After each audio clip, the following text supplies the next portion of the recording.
दुनिया की सबसे ताकतवर जो वेपन है वो है एजुकेशन। आज की जनरेशन है ना, एक सौ कहती है यार मेहनत ना करना पड़े, और उन्होंने बड़े मजे से स्ट्रगल किया है क्योंकि उनको पता चल गया था कि यार कोई ऑप्शन ही नहीं है। अगर इसमें कुछ डालना है इसको खाली रखना पड़ेगा।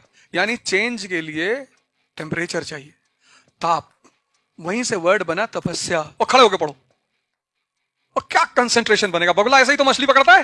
कि किसी को अपना जिंदगी अगर बनाना है बस एक चीज पकड़ लो, एजुकेशन। पहली चीज तुम्हारे अंदर पैदा होनी चाहिए वो है क्यूरियोसिटी,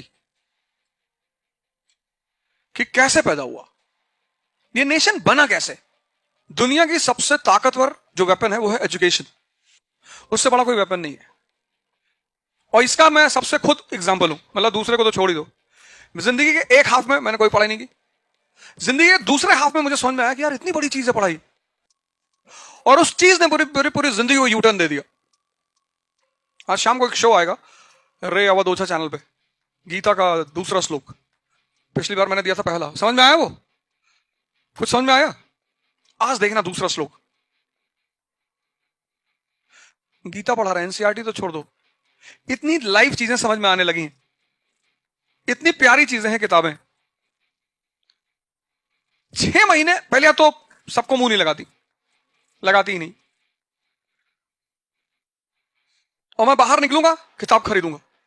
मैं इलाहाबाद से आ रहा हूं, एयरपोर्ट पे 3 किताब खरीदी, शानदार शानदार। तो उसने कहा, दुकानदार ने मुझसे कहा, भैया आप अब भी पढ़ते हैं? मैंने कहा अब भी? ये 3 किताब मतलब 10-20 लाख कार्टेजेस, इसमें इतना माल निकालेंगे, चलेगी गोलियां। मैंने कहा तुम्हारे लिए तो ये बेकार है, मेरे लिए एक किताब लाया हूं मैं, हिस्टोरिकल नॉवल चिंगारी। 1857 के रिवोल्ट पे है वो। ऐसी ऐसी बातें पता चल रही हैं उसमें। जब बहादुर शाह ने पैगाम भेजा दिल्ली से पंजाब के जो राजा महाराजा थे उनके पास, तो लॉरेंस वो था प्रेसिडेंट, तो उसने हिंदुस्तान के एम्परर की तरफ से पोस्टर लगवा दिए कि मुसलमानों आओ एक हो जाओ और हम फिर से सत्ता में आएंगे, और जैसे सत्ता में आएंगे सिखों को मरवा डालेंगे, डिवाइड एंड रूल। मरो है जोगी मरो। आज की जनरेशन है ना, एक सौ कहती है यार मेहनत ना करना पड़े, ये तो होगा ही नहीं, ये तो होगा ही नहीं, पॉसिबिलिटी ही नहीं है,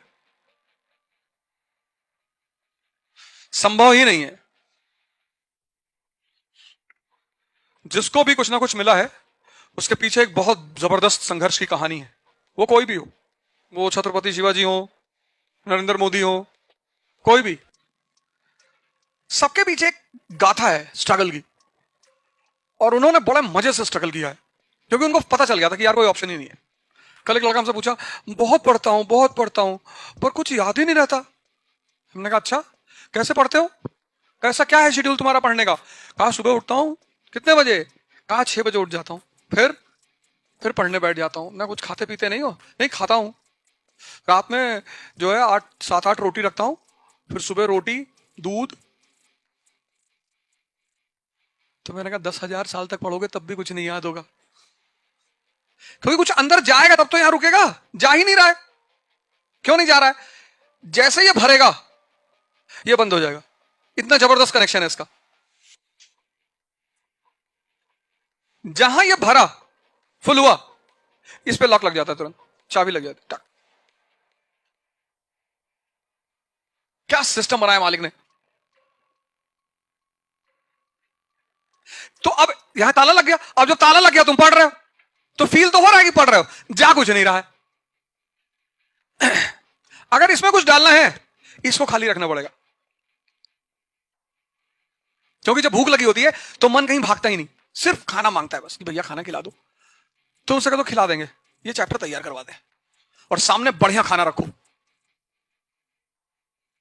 फुल चिकन, चंगेजी, रोटी, जूस सब रखो सामने। इसको ऐसा नहीं कि भूखा मारना है खुद को ना, बस शर्त रखनी है कि ये रखा है, ये चैप्टर तैयार करवा दे। फिर 4 घंटे पढ़े मस्ती से, सब सेव हो गया, खाना खाए, 1 घंटे नैप लिए, फिर उठे।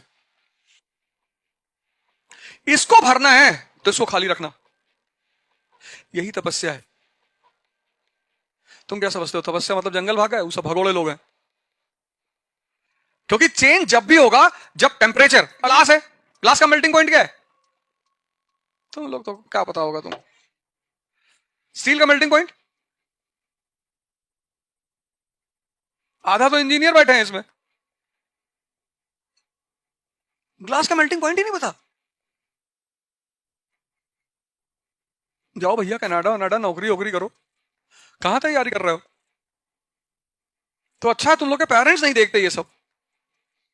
ये तुम घर जाओ तो बहुत मारे तुम लोगों को कि भाई इतना पैसा खर्चा करके पढ़ाया लिखाया, वो मास्टर तुमसे मेल्टिंग पॉइंट पूछ रहा था। तो मेल्टिंग पॉइंट क्या है? स्टील का मेल्टिंग पॉइंट क्या है? तुम्हारा एकेडमिक बैकग्राउंड देखो, मैथमेटिक्स केमिस्ट्री तो पढ़ाई होगा ना 12th तक। तो अब अगर तुमको इसको चेंज करना है, मान लो इसके इसके फॉर्म को चेंज करना है, तो इसको क्या करना पड़ेगा? मेल्ट करना पड़ेगा, तो मेल्टिंग पॉइंट देना पड़ेगा।